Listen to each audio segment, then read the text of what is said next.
All right, got to jump into it. Instead of tomorrow, when there would normally be a Saturday night fight, and I do my weekly, my weekend recap. Since there's no fights tonight, none that I'm interested in or watching or going to seek out, talk some bite down boxing right now. Got a handful of things that I'm going to get into. Definitely going to get into the bite down boxing fighter of the week. Talk a little bit of finish up with the schedule for next week, which I'm really excited about. And what else?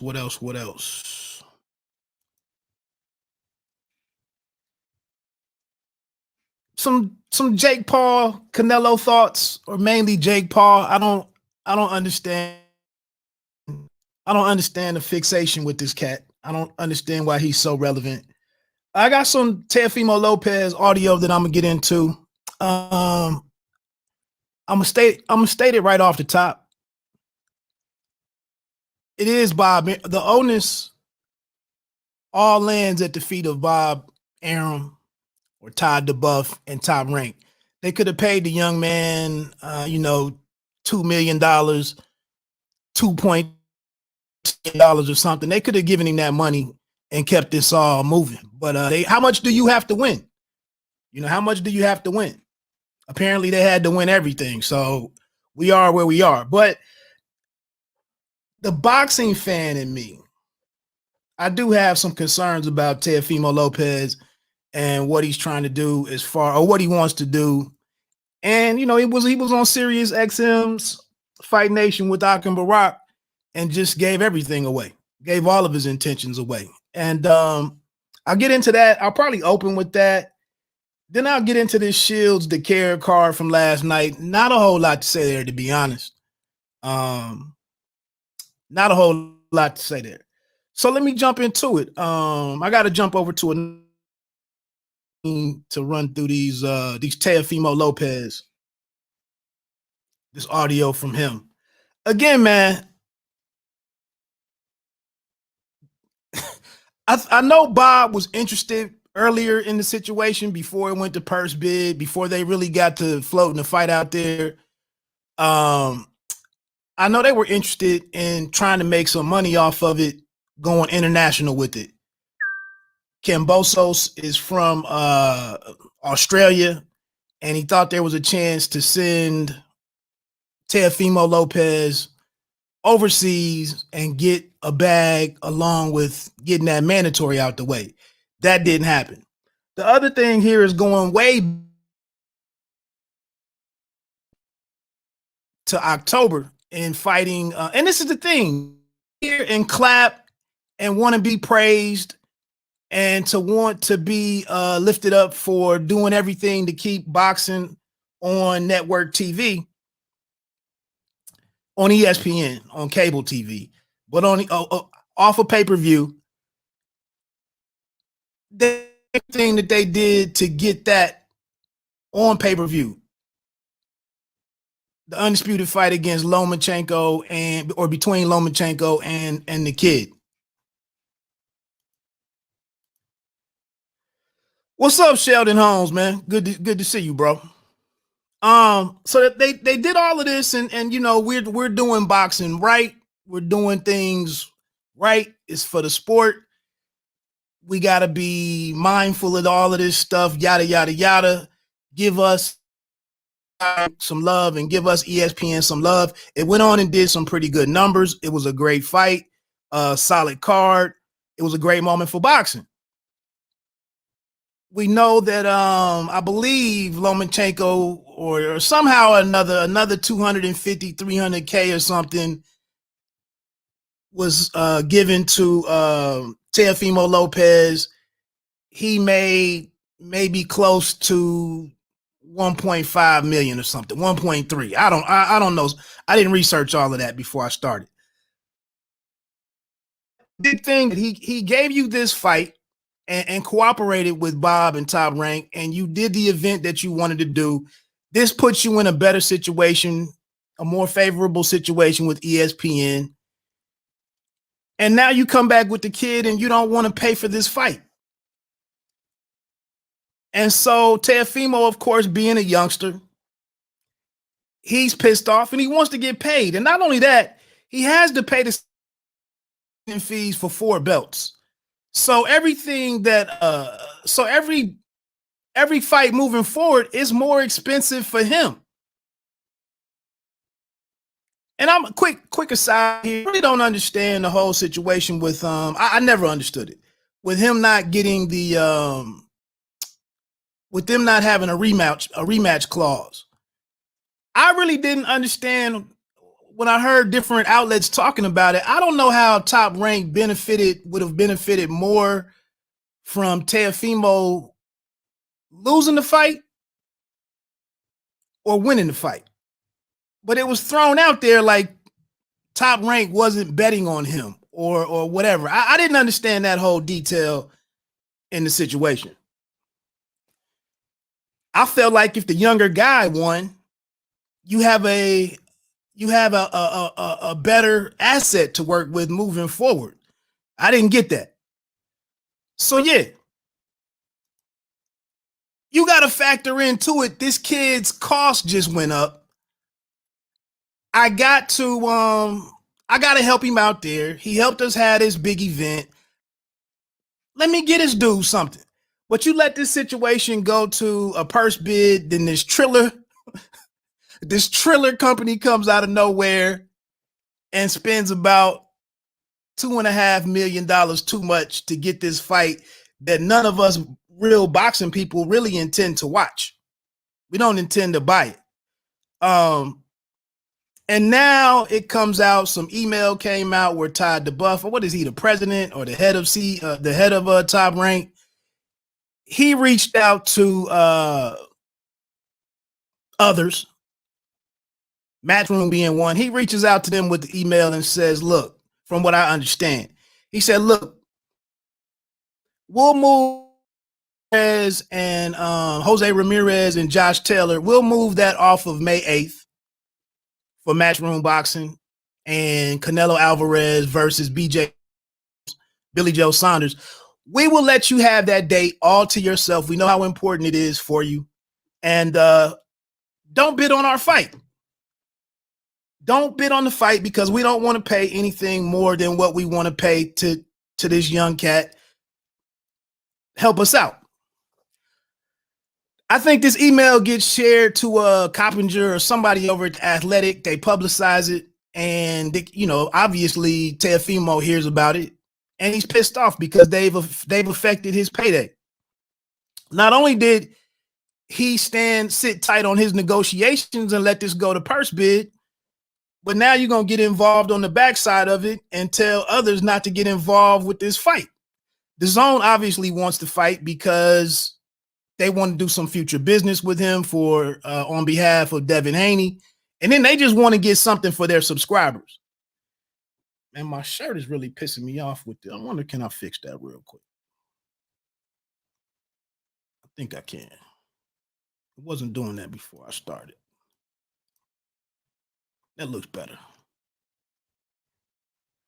That look a little bit better.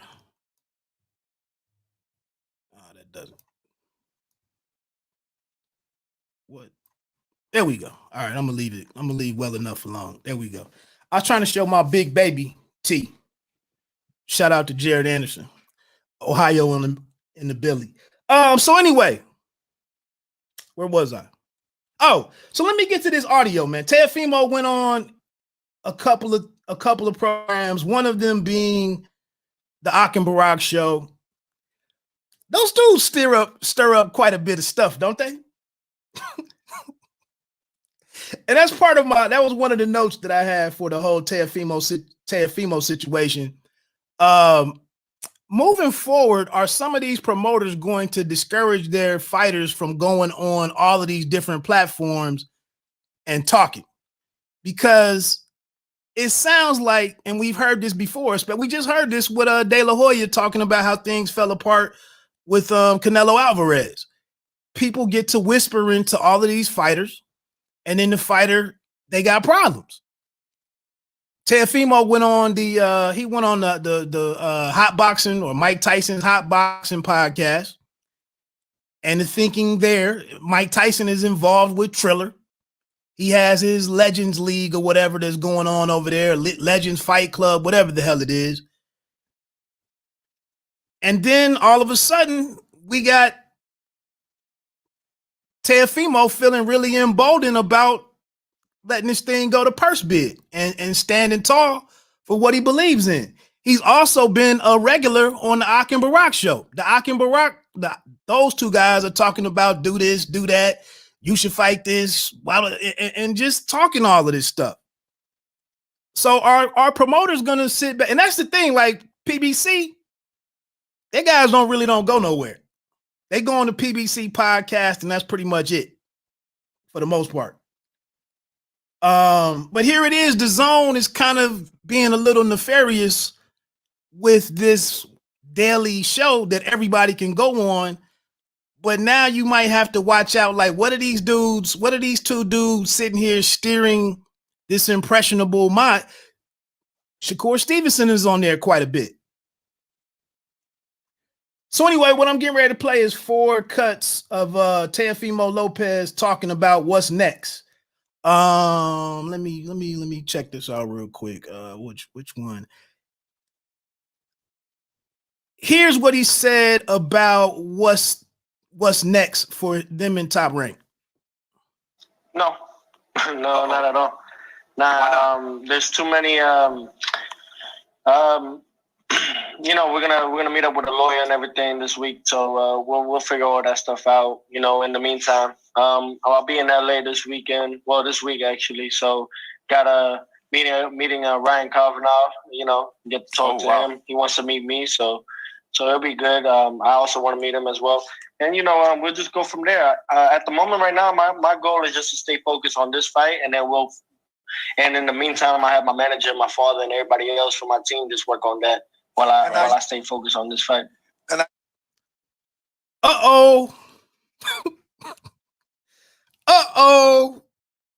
The funny thing there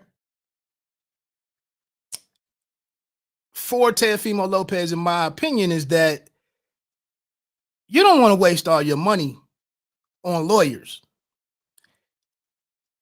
You have, according to Top Rank and Bob Arum, you have 3 years left on this deal. Another thing is, we know back in the day, Floyd Mayweather bought his contract out. I don't know if it was $200,000, $500,000, or $750,000, whatever it was that happened back then. Okay, but history now isn't really working for you, because after Top Rank watches what Floyd goes on to do and what some of these other individuals have gone on to do, Mikey Garcia, Andre Ward, I'm going to need some more money to let you go.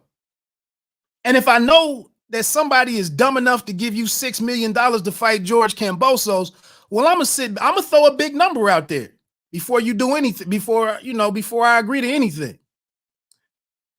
Another point here that's disappointing me as a fan in this rift, is the fact that, and this is something I don't know if he's considering, Teofimo Lopez, and he credited Top Rank for this, that they move you along and develop you and groom you beautifully. He admitted as much. But I'm looking at now, like, all the great fights are set up for you, except for the Devin Haney fight over on DAZN. But it's a lot of great opportunities for you with Top Rank. That's why the future doesn't look great for Adrian Broner at 140. It doesn't look great for Regis Prograis at 140. It doesn't look great for Robert Easter Jr. at 140. Doesn't look great at lightweight for Devin Haney. Doesn't look great for Tank Davis and the moves that he can make. We see Tank might be facing Mario Barrios up at 140. I don't know what that's about. But where you currently sit, there's a lot of opportunities for you. Now, I know he's probably like, well, shit, I gotta argue tooth and nail for my money.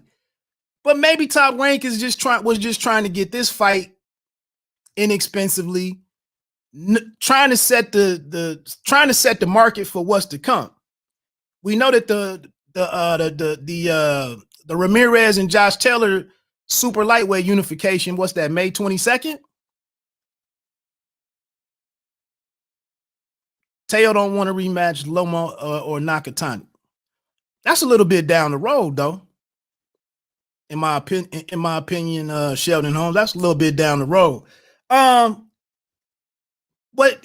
with him having that WBO title, well, hell, any of the titles, he can go right up and try to do what conceivably he could try to go right up and do what Claressa Shields did last night in becoming a 2-division undisputed champion.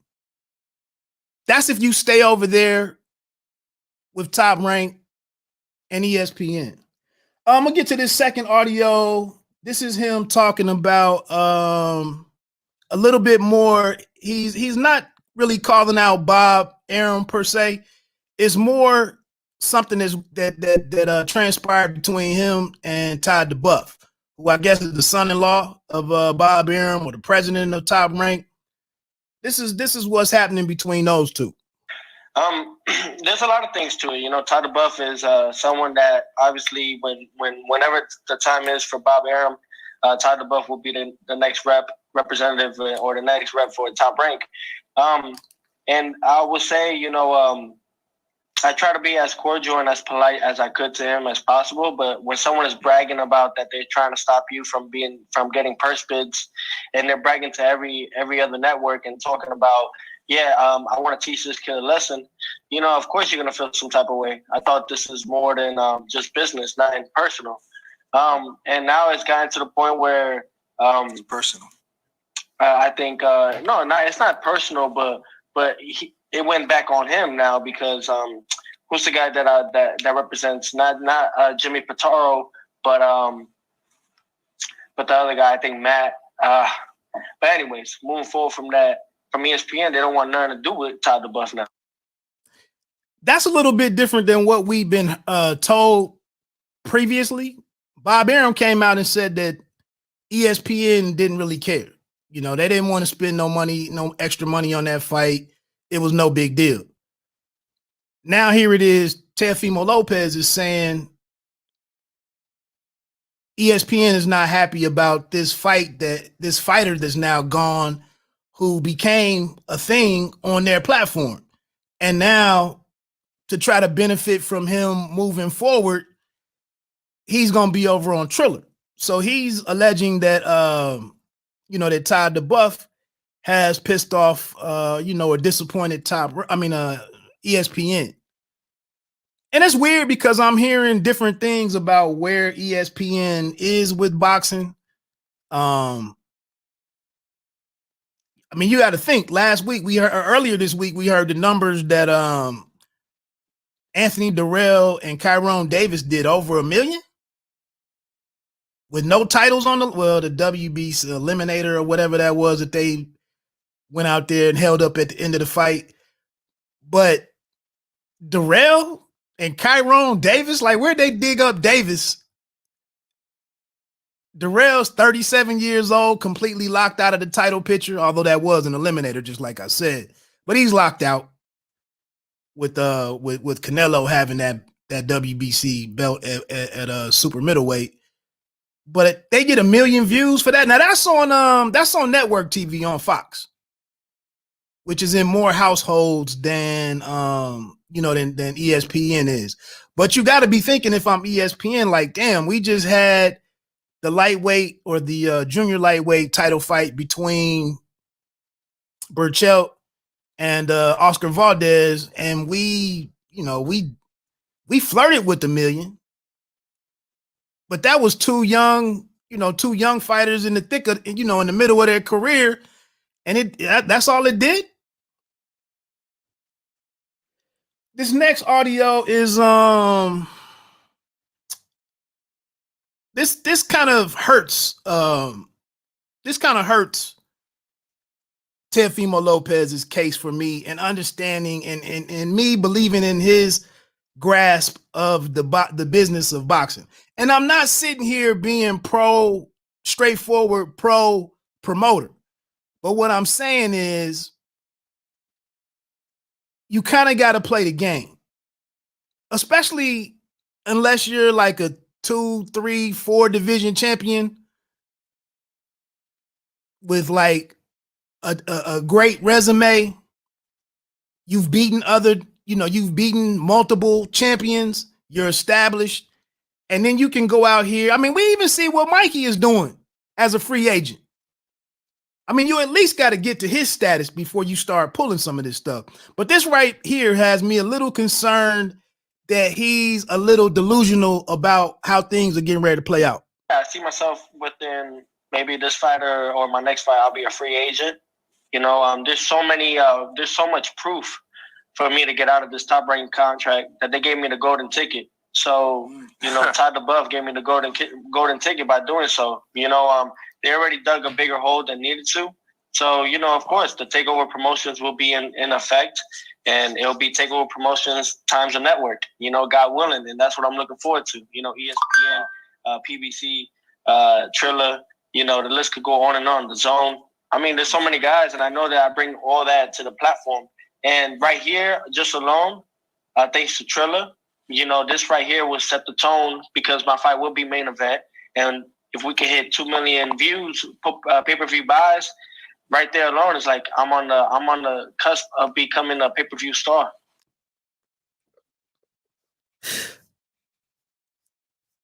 It's not, first of all, it's not what you know, it's what you can prove.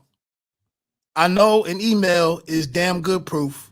It's hard to make an email disappear with the with the names on there, the to and the from and all of that. I get that. But TakeOver Promotions, dope idea. I like it. But 2 million views. 2 million views.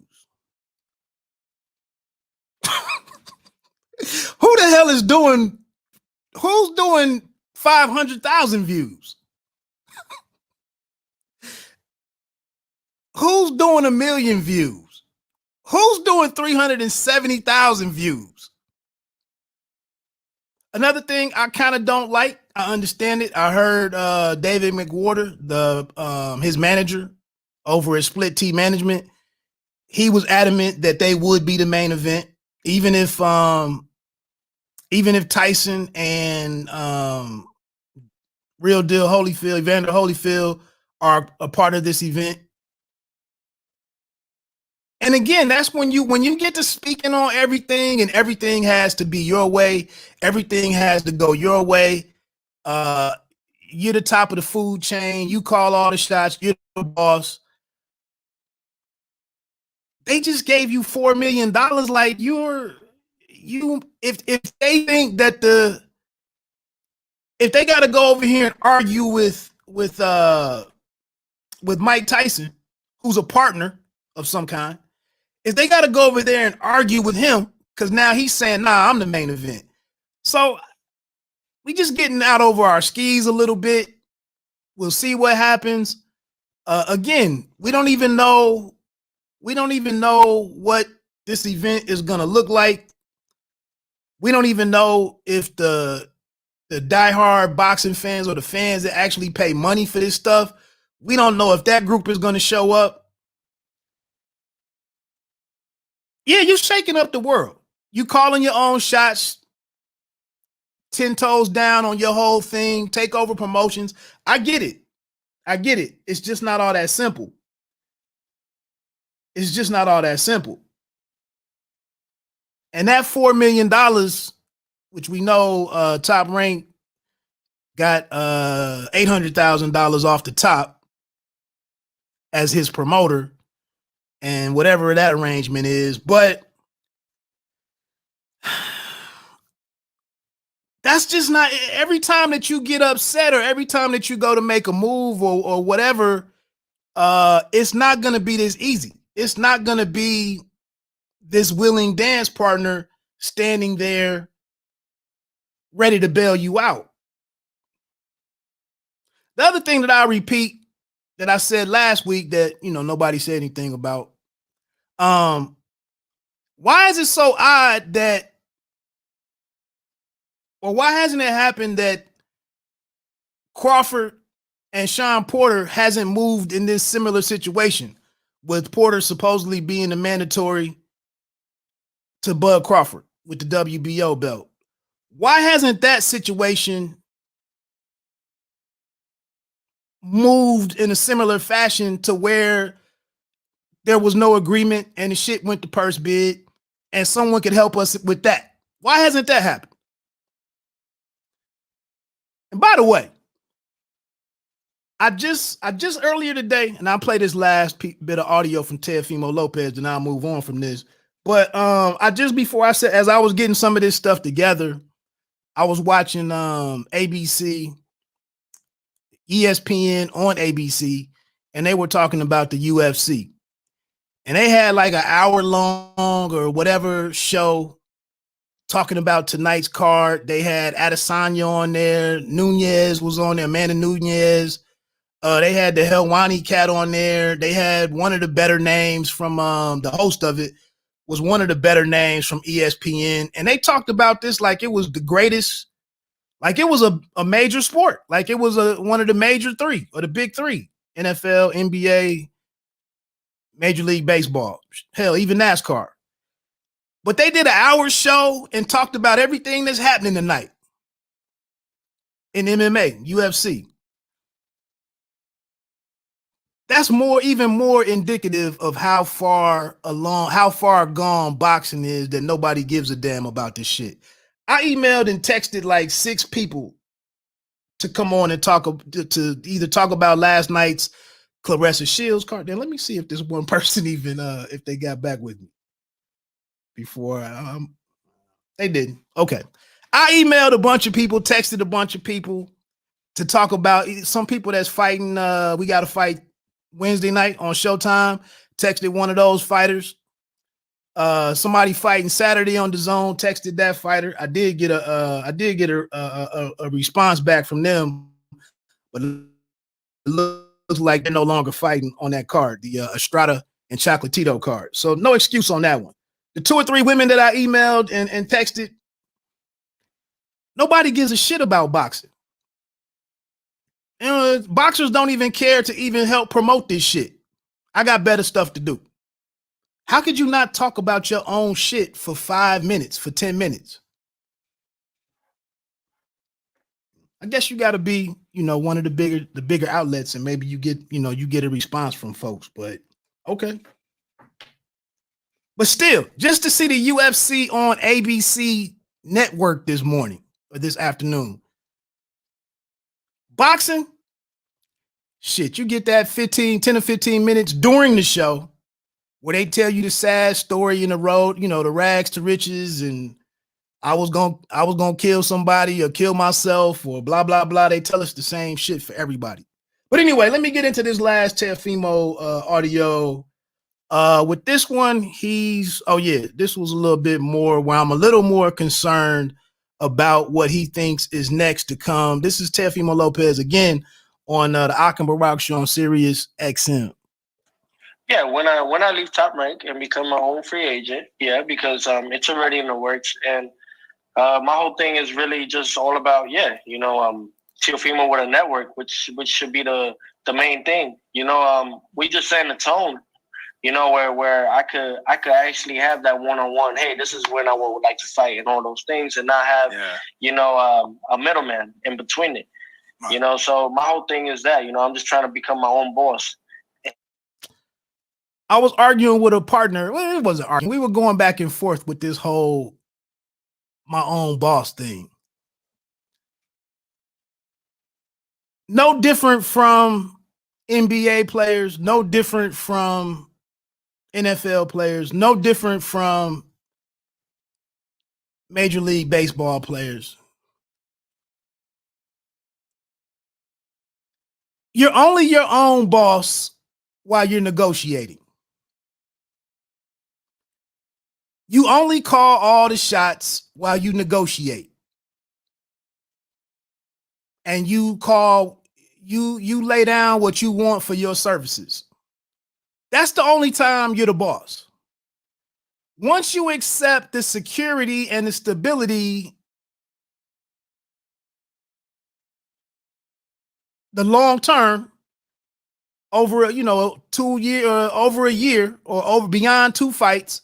Once you sign on the line for 3 years, 4 years, 5 years, whatever it is, NFL players, NBA guys, once you sign and agree to what you negotiated, that document dictates everything. In a sense, it becomes the boss. Not really the promoter, but what you agree to, what you put your name next to dictates what you have to do for the next X amount of years, whatever you negotiated. Now, like he just said, if I want to do some one-offs, if I want to do some, 2-fight deals, you want to do the LeBron thing, give me a year and an option. I mean, it's great if you can get it. It's great if you can get it.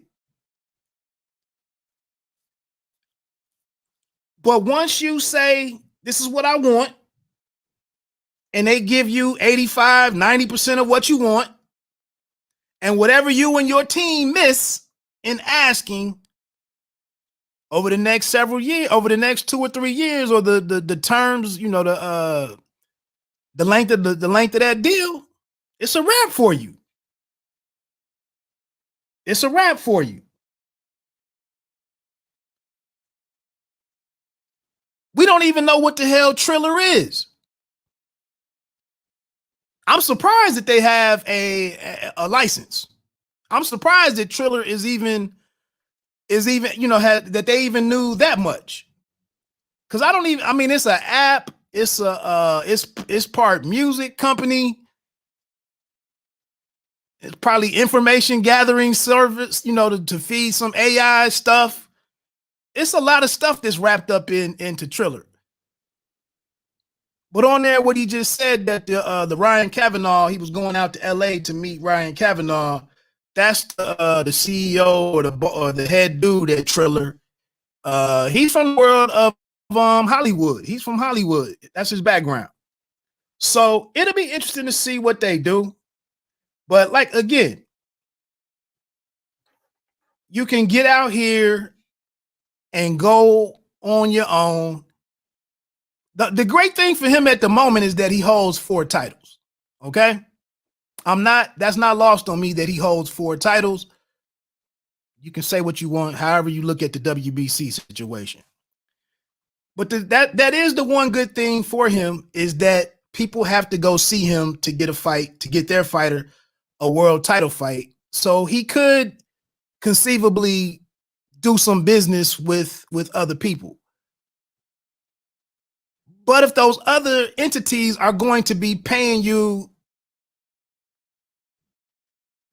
for the fight, if you want $5 million to fight and the other promoter the other party comes to you and offers you the $5 million to fight their guy, who's to say that they don't want to it's either a rematch clause, or you got to fight this, or I get a part of your next fight. It's some kind of give. We saw after Mikey left Top Rank, him coming back to get a fight with Lomachenko. That never happened. It looked good for a while, but it never happened. Like again, you're a young dude. You don't look that far down the line. You don't look that far down in the future. You just want what you want now. I do agree that you have a valid point that they shouldn't have screwed around with you, that they've done some things. They tampered with, with your money. I get it. But again, if this $3 million, I don't know what it's going to be after taxes, but you get into paying a lawyer, you don't fight anymore for 2 or 3 years. Like, and that's the thing generally with the individual versus the company. They can sit there and let this thing play out. They got other fighters fighting. They got other people to move forward with. Oh, you don't want to act right? Well, we'll jump on this Elvis Rodriguez cat. He's next up. You don't want to fight? Okay, well, we'll try to do more with Naoya Inoue. He's next up. He's already a champion. He's got a country too. We'll rock with him. They can just move on to other things. Why they just let this? You can either sit. Somebody gives us the asking price that we want to get you out of this contract. They got options. You as the individual, he's probably already, I heard he was moving to Vegas or California. Last year he was living in Arkansas and I think built a house or something was going on in Arkansas.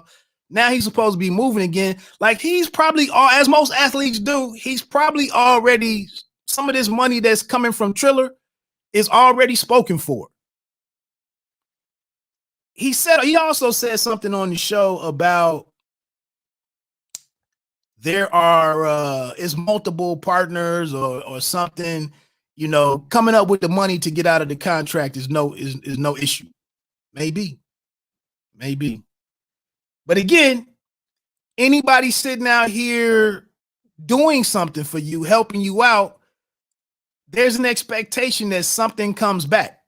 There is no friends in this stuff. There's no friends just sitting here giving you 7 figures to, if they give you 1 million, they want 2 back or whatever else. So anyway, man, I wish him well on that. Again, man, as a boxing fan, I just hate to see that. What was shaping up to be interesting schedule wise over the next 12 to 18 months. You know, it looks a little more uncertain about some of these fights. You know, maybe Devin Haney and Teofimo Lopez looks, maybe there's an easier path to that, maybe, if he can even fight. Like I said, if he's not stuck on the sideline. 2 million views, I mean, 2 million buys. My friend, it's not likely. Not for George Kambosos Jr. Hell, not for Devin Haney. And probably not even for Ryan Garcia. Probably not for Lopez Tank Davis. Like that's just the market that's the space that we're in with with boxing. It's just not that big a deal. Moving on. Like I said, with the whole Jake Paul situation, man. And then before I do move on, just to again for Akim Barak, man. I mean, how great is that to sit there and be able to get these youngsters on the phone and just sit there and allow them to vent and give you great radio, you know, give you great sound bites. You know, your name is ringing out because this young man went over here and said everything that he said and everything that he shared to, about his promoter and, what he intends to do and how he's going to move. You know, he's dictating to his new partner, Triller. I'm going to be in the main event. That's interesting for that's a great gig if you can get it in terms of Akim Barak. I gotta admit, I'm envious of that. Speaking of something else that comes up quite a bit on that show is Jake Paul. But Jake Paul, I guess, went out and made some video. I didn't even go get the audio for this, but he came out and said something and called and started talking to Canelo. And I don't know, at the end of it, he kind of left it open like we can take it there and we can settle this in the ring, or, we can move beyond talking.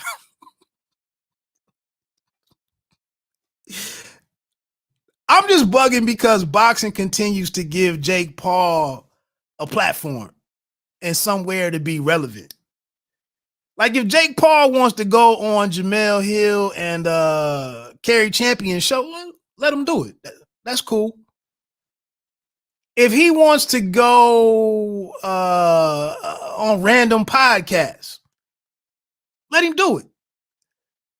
But for this cat to continue to come up in boxing like he's a legit boxer, if I talk to him, bro, you gonna fight Kendall Gill or what? That's all I want to know. Now, this whole Ben Askren fight, I mean, I ain't paying no money to watch it. That night that the fight happens, I might check on Instagram, or, you know, invariably I hear what's happening in combat sports. I'd hear what happened and I'll probably see the highlight.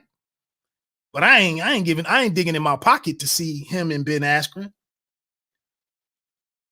Him and Kendall Gill on the right card for $40, $45 with the right event wrapped around it. I might do that just to support Kendall Gill.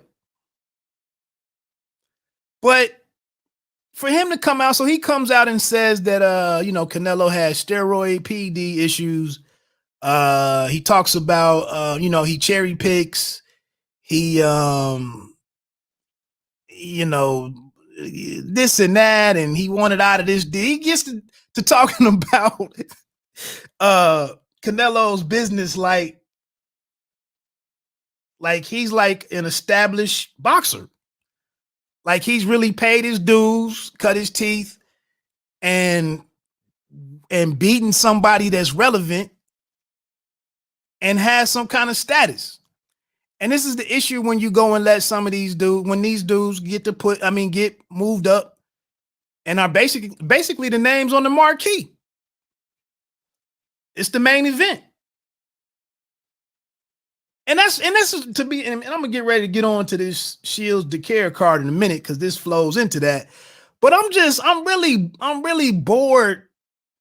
I'm really bored with fighters. Just with Teofimo Lopez. I'm really bored of just listening to fighters just talk. I just am. Like, just fight. That's what's so frustrating with boxing. Like, it's all these people standing around and nobody can fight anybody. No, I called into the Rope a Dope radio podcast Tuesday night. And I'm like, what is going on with black fighters? Like, they can't do shit. No black fighter that I like is able to do anything. Let me think. That's a blanket statement, but they all seem to just be sitting here like Jermell Charlo might be the best. He might be in the best seat. He can get this undisputed fight with Castaño, who just won the WBO super welterweight belt. And now they can make that undisputed fight. The rest of these dudes, I mean, Tank Davis has to go up to 140 from 130 to fight Mario Barrios for a regular title. What sense does that make? If he loses that fight, what does he do next?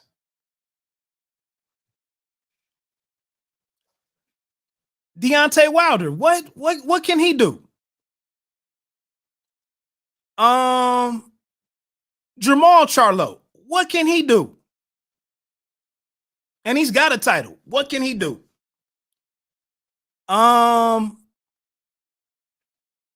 The only, besides Jermell Charlo, you might, I guess, Stephen Fulton, cool boy Steph. He has a move.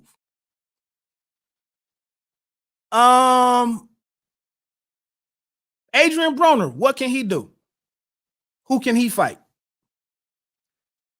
Robert Easter Jr., who can he fight? Like, how are you in a business where you can sit in and put together moves to make the best move that you can make, to get the best money that you can get, and all of these brothers are just sitting here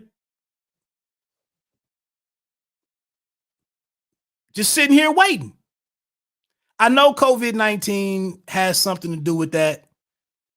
it's hard to really go out here and put together, a schedule when you can't rely on selling tickets and getting the gate. I do understand that, but it's a lot of damn people fighting. It's a lot of damn people still fighting and fighting interesting fights. Ain't none of them black.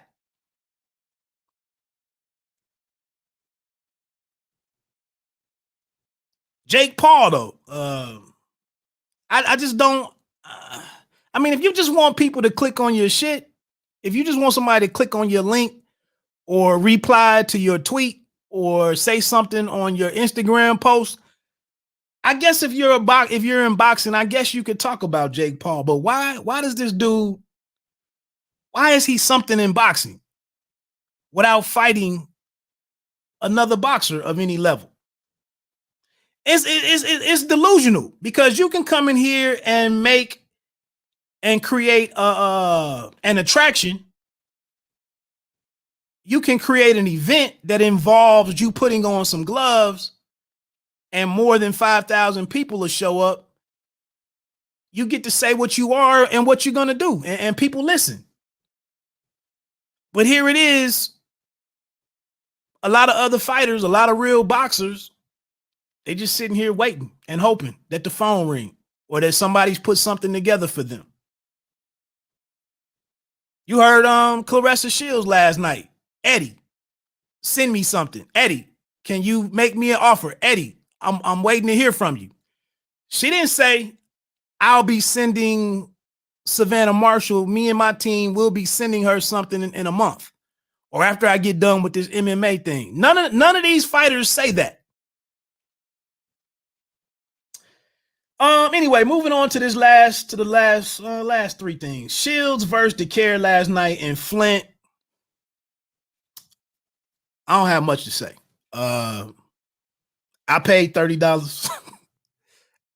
I feel like I'm in an AA meeting. My name is Reggie, and I have a problem. Nah, man, I was trying to support the sister. Shout out to the brothers that shared actionable communications to their fan bases that she was fighting last night. Bud Crawford was one I saw. I believe Tony Harrison put a image up on Instagram.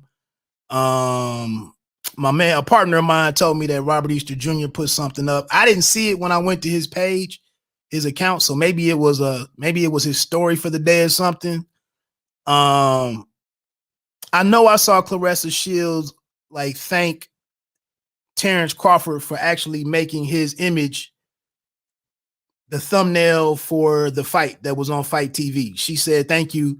You're one of the few that took the time to promote my event properly for me." So shout out to the brothers. And I'm saying this because say what you want to say about Claressa Shields as a person, as a fighter. Claressa, excuse my language to my family, that my mom or somebody, my mother-in-law, but Claressa Shields really fucks with boxing. She should, she travels to everybody before COVID. She traveled to everybody's fight. She was on social media talking about everybody's fight. Between her and you guys, they go to everything.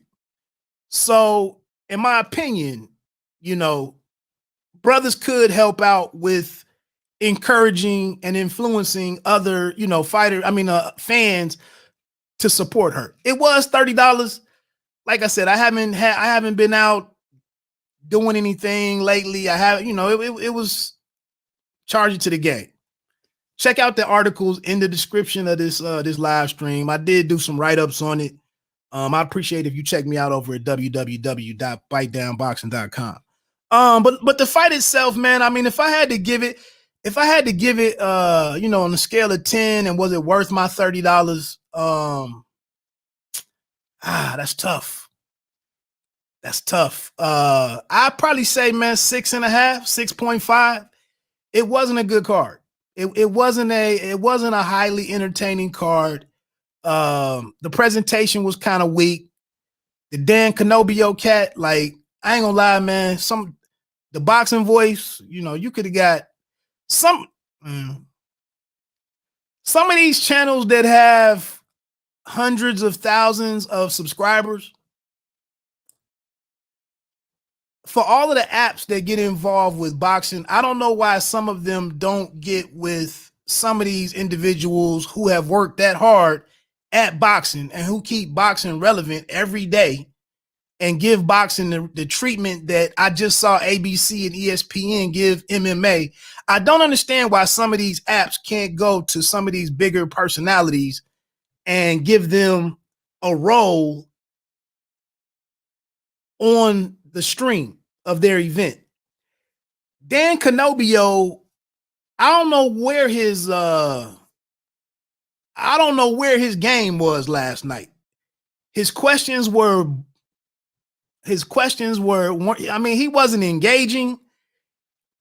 In the first fight, it might have been before the FITE TV stream came on, but like they didn't even know who the fighters' names were, and they went to go say something, and it was bad. Claudio Trejos or whatever, she called somebody the wrong name, or it was weird. It was off. But Canobio in particular, man, dude was he wasn't on top of and that dude that was in the middle, I don't even know who the hell he was. I've never seen him before. How did he get on the platform? Again, if we're talking about bringing more eyes on the thing, getting more eyes on there, why not let Segbach or Ness, one of the Fight Hype people, why not give them a role in the event for all of us internet people who do something for boxing or with boxing? Why not include us in it? Since you need us to make it relevant, since you need us to to pay for this shit, why not give some people who do a lot of hard work for this stuff and connect with people a lot better and connect with the fighters a lot better? Canobio's interviews, that shit they did in between the fights, that shit was dry. I don't know, man. Anyway, like I said, 6.5, that's what I give it. I really wasn't all that impressed with it. The free fight that was on FITE TV between Timur Karimov and Manny Woods, not a good fight. Woods got split open in like the second round. He barely, he didn't really look to engage. He was 16-10. He'd been stopped in 6 of his last 7 fights. So that was on the free portion of it. Then it goes over to FITE TV or FITE.tv or FITETV.com, whatever. The first fight, Marlene Esparza, 2012 bronze medalist, first U.S. woman, U.S. female Olympian. She fought Shelly Barnett. I mean, here she is. Shelly Barnett is 4-3-2, I think. She didn't show up to like the 3rd round of the fight. Maybe the 4th round of the fight. That fight was a wash. Marlena Esparza did what she wanted to do. That fight wasn't all that great. She won convincingly. Barnett put up a little bit of fight towards the end of the fight, the last round or two. Okay. The next fight, Jamie Mitchell against Noemi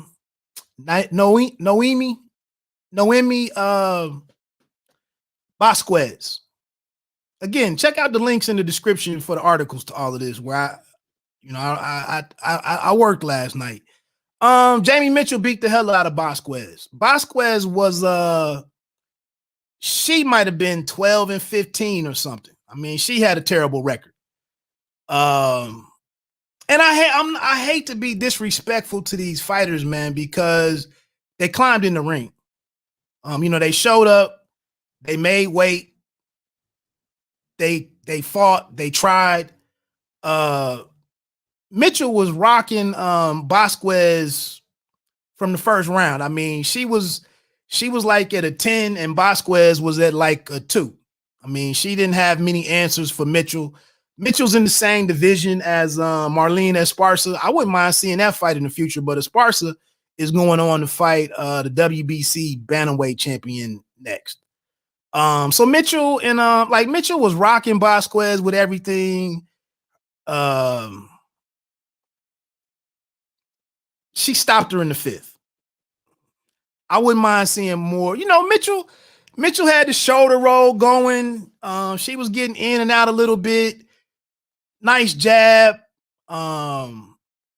She looked like, you know, she had a competent offense. She wasn't bad to watch. And she sounds hungry.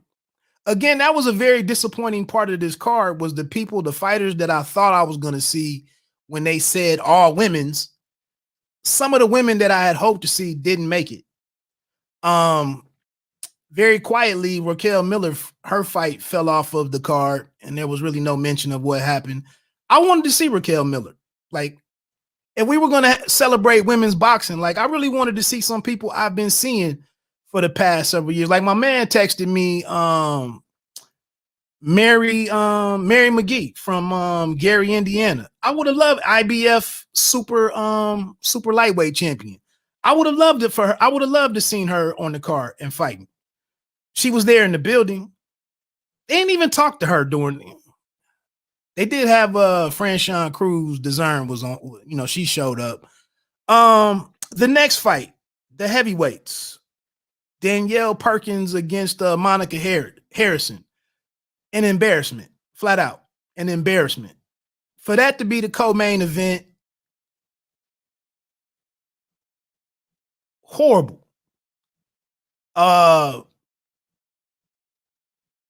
You know, when you got boxers looking at the floor, you know, flailing and throwing punches and turning, you know, showing their back to the opponent, punching the turnbuckle, punching the ropes, shit is sloppy. And then the argument of going, let's go 3-minute rounds. For what? For what? Who the hell wants to watch this person staring at their opponent's feet punching the turnbuckle? Who wants to see that? 3-minute rounds. We need 3-minute rounds. There's like 2 people, there's like 3 fighters who would make that work. Like, women's boxing has a long way to go. Especially above welterweight and above. Women's boxing has a long way to go to where you can, like, these calls for equality really carry any water. Like, it's the same 3 names from 154 up.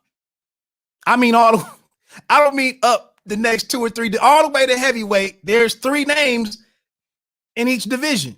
It's the same 3 people. It just matters how much they want to run or how little they want to eat before the fight. It's the same 3 people.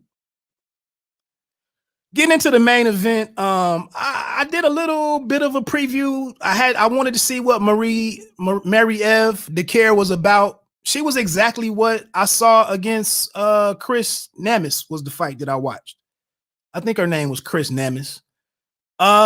She is a track star. Mary-Eve Dicaire is a track star. She runs all night, barely sits down on it, doesn't sit down on anything. She darts in here and there. She doesn't dart in to throw combinations. She just gets to you and then it's just on you. And then, you know, you have to be separated. But she had no offense. I mean, I like I said, I'm not trying to trash this lady. She's 34 years old. She was 17-0. I think she'd been a champion, I want to say, since 2017. She beat a few names that I was familiar with. That's another thing. She had 3 or 4 opponents on her resume that she fought twice in her 17 fights. A fight with Hannah Gabriel's never happened. I think Dicaire got injured or something when they tried to do like a build-up fight with them on the same card. Something happened. But Mary-Eve Dicaire, nice woman, courageous, tried, took some good shots, but she saw that she was outclassed, and that's a testament in itself. To get in there with a professional fighter, with another professional fighter who's way more skilled than you, who's more talented than you, and you go the distance with them. I mean, that I can't take nothing away from Mary Eve DeCare. I can't even be mad about my $30. But she, very early on, she had nothing to bring to the table to compete with Claressa Shields. Now, I don't have no relationship with Claressa. I don't have to kiss Claressa's ass. I was not impressed with her fight last night. I just wasn't. She can say that she's the baddest on the planet. She's the GWOAT, whatever. And I know, I mean, part of it is she been inactive. I'll give her that. I also think, 6-week camp. I mentioned that last week that she told me in the international media call where she chewed me out a little bit. But before that, she was working on MMA stuff. And I would say the same thing for any male fighter who gets in a fight and you don't look sharp, and then you start like showboating. She was doing some stuff with walking towards Mary Eve, and doing some stuff and trying to style a little bit and entertain. But at the end of the night, it all didn't really come together for me. I'm sorry, it just didn't. She won all 3 cards, 100-90. Most of us probably could have predicted that heading in. She did land some decent shots. I don't know what was going on. She didn't jab a whole lot. No real body work, and it's hard to get in some body work when your opponent is on the move all damn night. She mostly on the second half of the fight, she fought defensively a lot, or cautiously, because DeCare was diving in, just colliding into her. Forearms, elbows, head, shoulder. She was just running in, just trying not to get inside and get caught. So let me just muddy the shit up. And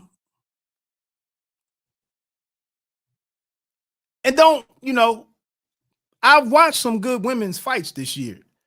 Harper and Jonas, Natasha Jonas was a good fight.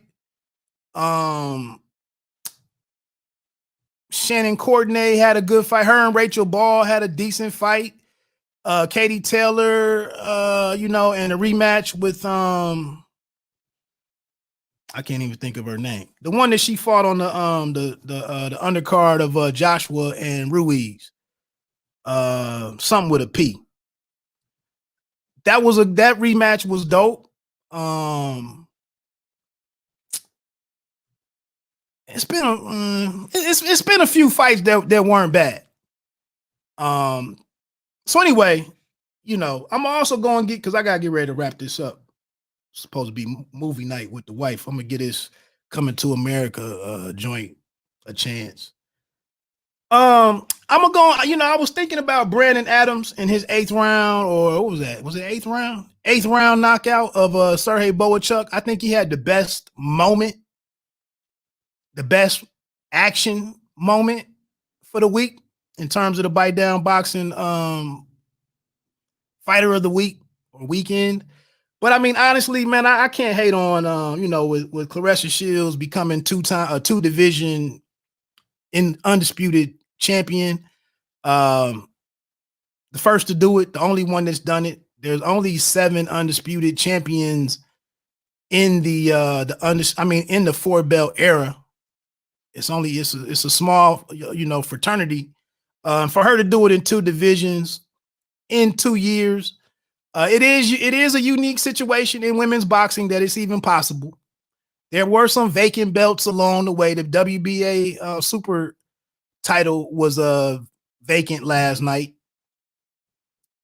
Mary Eve DeCare had the IBF, and then Claressa had the WBC and the WBO. So yeah, I mean, for that accomplishment, for, you know, doing her own, you know, doing a pay-per-view and an all-women's pay-per-view, despite the fact I didn't know anybody but Marlon Esparza. I didn't even finish talking about Danielle Perkins and Monica Harrison. There wasn't much to say about that one. It was a disgraceful fight, in all honesty. But yeah, man, I gotta give it to I gotta give it to Claressa Shields for the Bite Down Boxing Fighter of the Week.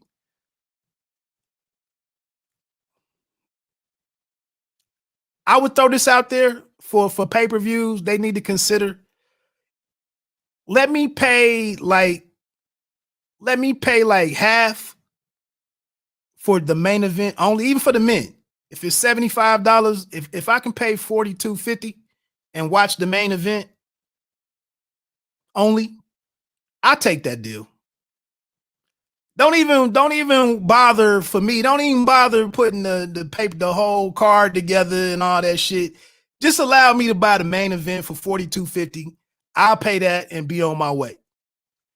But a lot of these events are just not. Boxing just does not deliver. Time and time again, it just doesn't deliver. Let me get to the schedule this week and get on off of here, man. We got boxing Wednesday night, Showbox. I think it's 4 fights on there. I don't even think boxing is really messing with that. Like, Showtime thought it was doing something innovative on Wednesday night. We're gonna give you a midweek fight, and then Saturday we're gonna put a good fight on, and that should help you tie the schedule together. I don't even think boxing fans like, man, we got other shit to do, man. I'm watching we're doing something else. Like, we haven't even really been receptive to the shit. I don't even know why people try anymore, man. I don't know why they even try. Steven Espinosa, just get his shit up. But I want to see it, man. Super lightweight. Brandon Lee is on there in the main events against Samuel Tia. The last time I saw Samuel Tia, he upset a friend of the show in Sonny Fredrickson, who was supposed to fight like last weekend, I think in Mexico, and it didn't happen. I think he got sick or something. But Samuel Tia won a controversial fight over Fredrickson. A year and a half ago, 2 years now, some shit. I think it was December of 2019, honestly. I don't know if he fought at all in 2020. But Brandon Lee's a big puncher, good height for a super lightweight. Again, man, like I was just saying with Teofimo Lopez up at the top of this live stream, man, like, it's a lot of bodies at 140, a lot of youngsters at 140. But I want to see what Brandon Lee does. He's 21-0 now. Tia is 17-3-1. That's going to be a pretty decent fight. That's for the vacant IBO Intercontinental Super title at 140. So I want to check that out.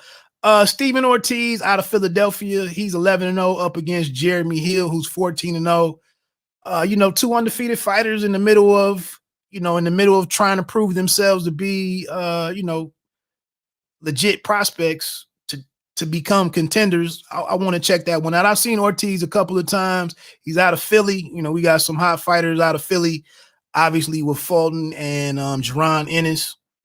And Ortiz, I had him on the show maybe 8 months ago. I did an interview with him on here. He said he really is ready to step forward and prove that he belongs amongst the elite at 140.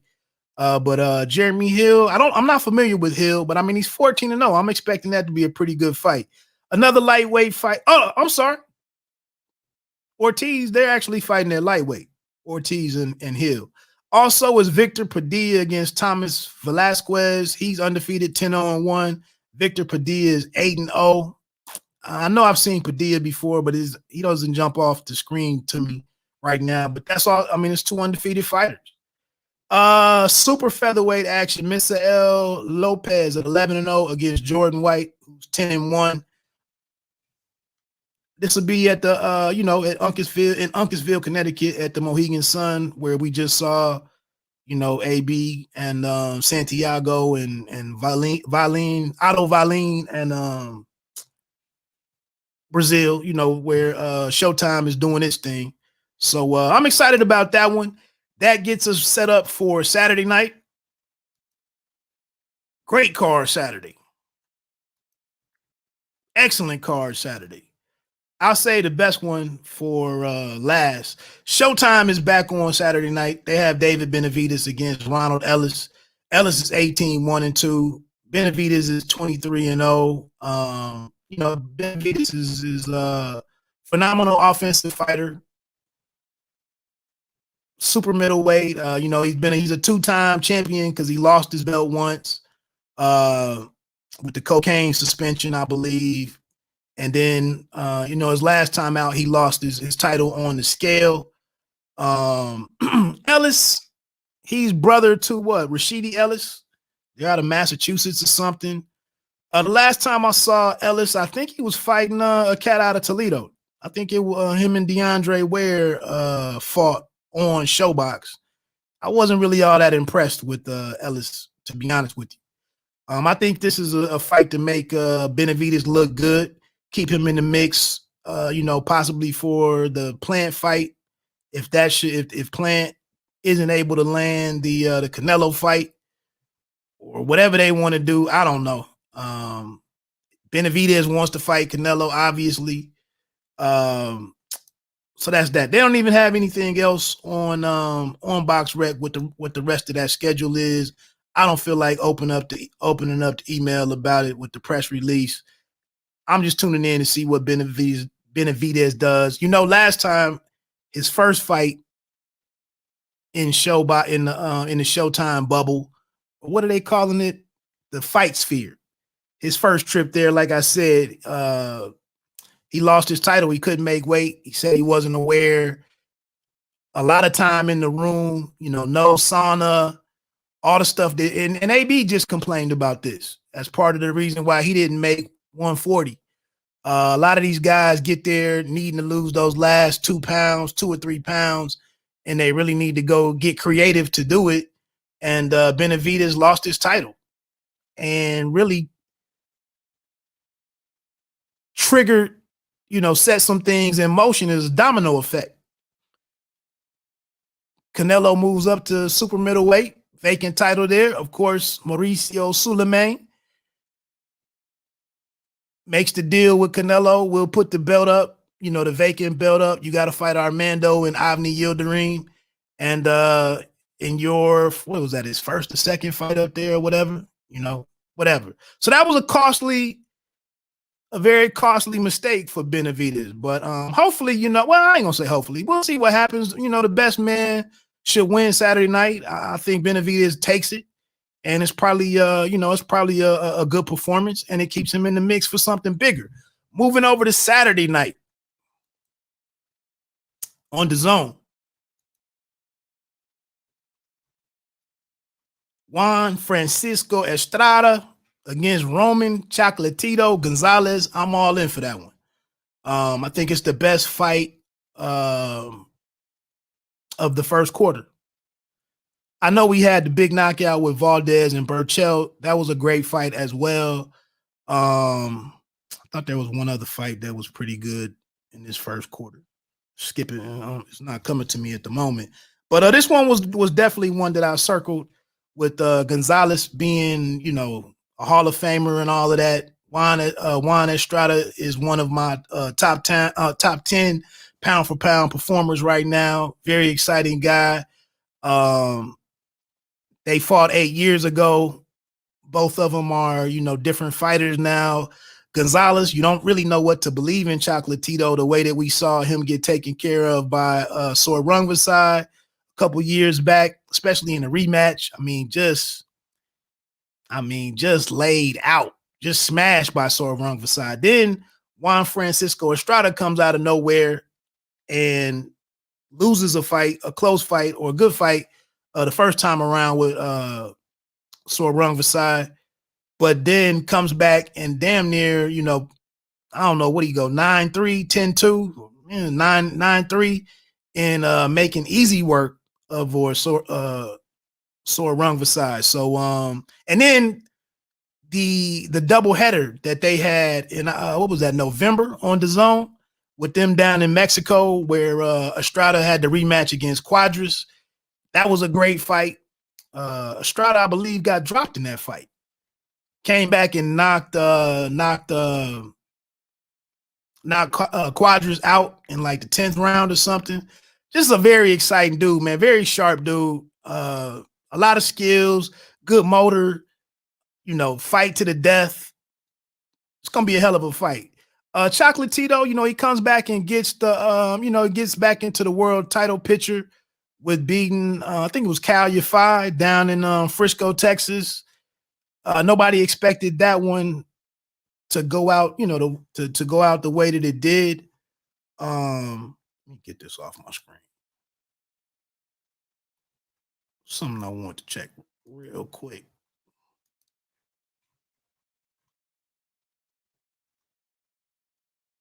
Yeah, Cal Yafai. I always get Yafai mixed up with the other dude. I just wanted to make sure I had that right. But Chocolatito got back in. Like I said, I was at the press conference. I was there first. I had a chance to go down to that one, to cover that one, and just to hear a dude talk about boxing, for boxing to mean as much as it did to him. And I got some of the video on the channel. If you go down in the playlist, I just was amazed hearing a dude talk about boxing in that manner and how much being a champion meant to him. And, you know, he lost his original trainer. He passed away, I believe. He had to put his team back together. He got embarrassed by Sorungvasai, as I just mentioned. He spent like a year and a half trying to find himself. I think he fought once or twice in Japan. And, you know, they didn't even want to get a dude a title fight anymore. They thought he was washed up. He comes in and beats the hell out of Cal Yafai. I mean, that was a good fight. Great performance from him. Inside fighting, just high volume punching, but like I said, dude is a good dude, man. I enjoyed, made me wish I spoke some Spanish, man. I would have loved to. I hate when you in a room full of people, and it was an international crowd in there. It was a lot of Mexican, Spanish speaking media in there. And when it's a situation like that, man, I just let them have their thing and I just listen. But it was like I said, man, a lot of fighters like the shit that Claressa said last night. Sometimes, man, it's discouraging, it's off-putting to sit and listen to somebody always fighting with the media, always this adversarial relationship with the media. I get tired of some of that shit. And this was different with Chocolatito. But I think that's gonna be a hell of a fight, man. I don't even know who I have to win that fight, to be honest with you. I just think it's going to be a war. I think both guys are coming to knock the other guy out. Obviously, Estrada is down 0-1 in that, in that rivalry. And we don't know if Gonzalez is going to show up and look like he did in the rematch against Sorungvasai. You know? And like I said, the Juan Francisco Estrada that showed up against Sorungvasai, if that guy shows up, Gonzalez is going to have to bring it. I mean, he's going to have to rise to that level. The other title fight that's on here, I'm not familiar with Hiroto Kayoguchi, but he's the WBA champion in the same division, the super flyweight. He's the other guy that's there, one of the other guys that's there. He's taking on Axel Aragon Vega. He's 14-3-1. Kayaguchi is 14-0. I'm gonna check it out. I mean, Japanese. I've been getting a little hip to Japanese boxing over the last 2.5 years or so. A lot of the lighter weights are down there, but they got their own little culture, their own little vibe and whatnot. And if this guy, could be a future opponent for the winner of, if he beats Vega, if he's a future opponent for the winner of Estrada and Gonzalez, then I get to see him. I get to see him in action. The other fight that's on here that I'm really interested in seeing getting settled is this beef between the current undisputed welterweight champion Jessica McCaskill and the former undisputed welterweight champion Cecilia Braekhus. They've been yapping the last several months. Yeah, Oz Luna, I've heard that, man. Yeah, I mean, I don't know when they're doing it, but I've heard the translator. But you know what, man? Sometimes the fighters and the Spanish speaking person, sometimes they don't work with the translator to like take a moment and let the translator translate some of that. You know, they get an entire thought. And I guess, you know, that's your job, you suppose. But that's the thing. It's not always like a professional translator sometimes it's just the only person in the building that knows how to speak that language. But, you know, it is what it is. But McCaskill and Braekhus, for all the marbles at 147. Braekhus, man, I mean, she's only back because she could be back. You know, she had a rematch clause in there. She hates that she lost to McCaskill, and you know, I'm with her. McCaskill, aesthetically, you know, she's not the best boxer. At least one of her last 2 or 3 fights, I thought the other fighter either won or I thought it was a it was a draw. I think, or it definitely wasn't how the judges scored it. I take nothing from McCaskill, man. I think she's good for boxing. I think she's great for women's boxing. She tries hard, you know. She's good on the microphone. She gives great answers. She reps the sport well. You know, she's a banker who works in the financial industry in Chicago. She's one of these people that's like in love with boxing. And but I mean, just her, and I think her trainer is Rick Ramos. I just haven't seen the steady improvement in McCaskill. I think she eats a lot of shots and just doesn't really adjust all that well. And but you know, she went over to the UK and took on you know, Katie Taylor in like one of her first 4 or 5 fights. Maybe even earlier than that. She fought her over there in her homeland. I didn't think it was as wide as that decision was, but she was clearly outclassed by Katie Taylor. But here she is years later, you know, the undisputed champion at 147. So I can't hate on her. Braekhus, she's older. I think she's only like a year or 2 older than McCaskill, but McCaskill's only been fighting for, you know, I don't know, less than 10 years or whatever. But Braekhus she's not physical. She's not all that sharp with her offense anymore. You know, she's been in tons of training camps. She fights like she doesn't want, you know, she doesn't enjoy the physicality of boxing. And with someone like McCaskill who just comes forward, she let the smaller fighter do a little too much and lost all her titles. She's 39 years old. I was a little in her favor, man, because she came over here and fought. You know, here's an undisputed champion who comes over here to the States and fights, you know, the opponent in their homeland, their home country, and you got everything to risk. And I thought she got a raw deal. I thought she at least did enough to leave out of there with her titles, maybe not to win, but retaining her titles. So anyway, they're pissed off at each other. They've politely took some shots at each other. You know, McCaskill was like, you need to move on. You don't know how to lose. Your team didn't prepare you for this, blah, blah, blah. And you could tell that Braekhus just doesn't think too much of McCaskill's skill level. Straightforward. She's just like, you suck as a boxer. I don't know how you beat me, but you suck as a boxer, and I shouldn't even struggle with you. The judges gave you my titles. She was going to retire, but you know, she had the rematch clause and was like, I can come back and beat her again. McCaskill was a unified super lightweight champion. and came up to fight at welterweight. She came up from 140 to fight at 147.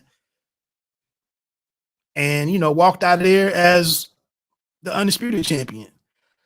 Last night you heard Claressa said that she actually said that because Claressa's goal is to get to 147 and either fight Katie Taylor there 147 or and then she mentioned possibly fighting Jessica McCaskill. I don't know if Claressa can get to 147. She did weigh in at like 153.6. I don't know, man. I don't know if she can get down there. And she's talking about, they try to implement rehydration clauses and they got to pay her to go down there, yada, yada, yada, yada. Anyway, I think this is just going to be a pretty decent fight. I don't think it's going to be the most skillful fight, the most aesthetically pleasing fight, unless Braikus can turn the clock back, stick and move. Maybe later in the fight, if she can slow McCaskill's fight down a little bit, if she can take some of her fight out of her and maybe gain some kind of control, impose herself on a smaller fighter. Maybe it looks okay down the stretch, but I just want to see the rivalry settle. That's my only interest in that fight. The others, and I'm gonna get ready to get on off of here, man. The reason why I'm also excited about this card is because Austin Williams is now fighting Dennis Douglan, who's 22-7. Douglan previously fought Douglan fought Benavidez years ago. He's trained by his mother, but I'm gonna be honest, man. It's a step up on paper for Austin Williams, who's only 7-0. But Douglan, he just went 10 rounds with this cat named Mike Guy. I want to make sure. Mike Guy. Back in November of 2019. That was the last time he was in the ring. And Mike Guy just fought the cat John Ryder, who many people thought beat the Smith kid that just lost to Canelo Alvarez. But Ryder fought Mike Guy. It was a horrible fight. Mike Guy looks like Mike Tyson, but 5'6" or something. But he's another track star. He just moves all night, rarely lets his hands go. But Douglan lost to him. And this was after Douglan had confronted Anthony Durrell in the hotel, talking about he wanted some smoke and blah, blah, blah. And after that moment, Dennis Douglan as a fighter was pretty much done for me. So he's shown some skills in the past. Like I said, he's been in there with a couple of names. It is on paper a step up for Austin Williams, who just knocked out Isaiah Jones a few months ago. Douglan also fought Von Alexander. So he lost. Damn, he beat Von Alexander. Okay. Stopped in the 6th round by Anthony Durrell. Stopped in the 10th round by Benavidez in 2016. Who else has he been in there with? Stopped by Jermell Charlo in 2012 in the 5th round. Like I said, he's been around in his 22-7-0. Knocked out 4 times in those 29 fights. He has 14 knockouts. He's been in camp with Sean Porter. It's a good step up for Austin. And if Austin can get him out of there, that'd be a great win for that young man. That'd be a great win for him. But again, Douglan, that if you check, and that the fight against Mike Guy, I told you I spent my $30 last night to buy that pay-per-view, to buy Shields pay-per-view. I actually caught that Mike Guy fight was on UFC Fight Pass.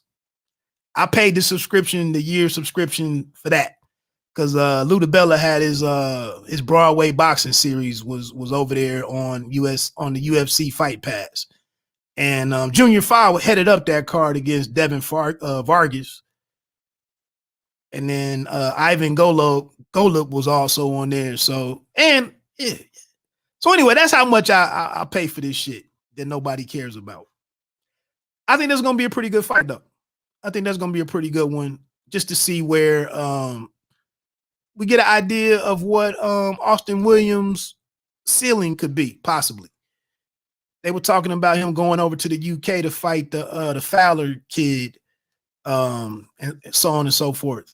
But this is going to be at middleweight. Another fighter on here that I'm excited to see. I heard him on the radio this week. Man, I like this young kid. Raymond Savage Ford out of Camden, New Jersey. He's a featherweight. He's 8-0 going up against an undefeated Aaron Perez, who's 10-0. Ford is another southpaw. He's also southpaw. So is Ammo. But Ford is looks great. You know, all around game. He stopped his last couple of opponents after going the distance with Eric Manriquez on the card where Cecilia Brakus lost her title to McCaskill. Raymond Ford was on that undercard and went the distance with this Manriquez kid that I thought he should have looked better against. But Manriquez might just know how to survive. But since then, Ford has he's really improved. He was in camp with Teofimo Lopez ahead of the fight against Lomachenko. But he spends time in camp, I believe, also with Shakur Stevenson. And I just like the dudes. I like his demeanor. And he seems to be kind of one of the forgotten prospects, mainly because he's on the zone. And so it's almost like he has to fight with a chip on his shoulder to be, you know, to be looked at in the same light as the guys fighting on Showtime and ESPN, the youngsters over there. So I think he's just kind of coming into his own. I'm excited to see what he does next. One thing I mentioned earlier, I reached out. I actually texted Austin Williams. I ain't hear nothing back. Another dude that was supposed to fight. It would have been a big fight for him and his growth. Was Toledo's Otha Jones III. His brother just texted me back. I guess OJ3 came down with something. He's sick. So he's not going to be fighting Saturday. I think that was an important fight for him because he fought on the undercard of the doubleheader with Estrada and Chocolatito when they had the Quadras fight back in November or whatever that was. OJ3 was on that card and fought a late replacement and ended up getting a draw. And it was kind of it was a bad look for him. And I wanted to see how he was going to bounce back from that. And then with them having him in there with the guy who was undefeated, it looked like it was a make or break fight for the guy. So, but anyway, he came down with something. He's not on the card. They put this super welterweight on there, Suleiman Sissoko. I believe Sissoko is managed by Anthony Joshua, maybe. He's fighting Daniel Echeverria, who's 21-10. I've seen Sissoko fight before, but it was nothing all that memorable. You know, I'll check him out. He's 11-0. I want to see what he's about. And that's it for Saturday night on the Zone. I'll come back. Actually, I ain't doing no updates during the week no more. So maybe I'll probably just text. I mean, not text, but I'll put a schedule post up on here with probably some starting times or the undercard or whatever. You know, I'll do something there. But again, it doesn't seem to be a great use of my time to be on here Monday through Friday. So unless something really big happens or I'm inspired, I'll just come back on and talk about the cards next Sunday, late morning. That was, I believe, it. Let me get ready to get on out of here. Hey, I appreciate the last little group of people that came in on the stream. Again, earlier in the episode, man, I had some audio from Teofimo Lopez. Again, I'm not trying to be promoter I just think I don't think boxing already doesn't do well with all of the promoters and all of the exclusive deals. So if everybody went out and became their own promotional company, with Teofimo now starting takeover promotions, that's just more confusion. That's just more barriers to fights. It's more it's another person being unreasonable about, you know, their terms to agree to a fight. And I just think there needs to be some adult in the room that helps create a schedule, you know, or a long-term schedule. And like I said, I think at the end of the day, I think Top Rank had a lot of interesting plays lined up for Teofimo Lopez, and to burn the relationship at this particular time in the short term might work out for you, might be good because Triller was out there. But what do you do next? Like I said, with this move and the money that he's going to make from this Triller fight, like how does he come back and fight anybody at some reasonable ask? He was already talking about 10 million for Devin Haney, which was, you know, double what was realistic, probably. So anyway, like I said, man, go back and check out the audio. He's talking about he has a lawyer. He's all optimistic that in a fight or two, he'll be a free man. He'll break away from Top Rank. I don't know how just you beat one person and you know, you can just go out here and do what Canelo is doing, basically. That's about the only other person that's doing that type of stuff. One-off fights. Mikey Garcia is doing it because the right timing in his career. I don't think it's the right time in Teofimo's career. I just don't. Anyway, man, let me get on out of here. Enjoy the rest of your weekend. Check out those fights next Saturday. Actually, starting Wednesday night on Showtime. That probably gets started. The Showbox show probably gets started at 9 p.m. Eastern time. That is one time that's out there. That's it, man. Check me out again. Links in the description to some articles that I put up from last night's fights. In case you were a smart person and kept your $30, or you watched it however you saw it. Wasn't a whole lot to watch. I'm out of here, man. Fight down boxing. Don't let them count you out.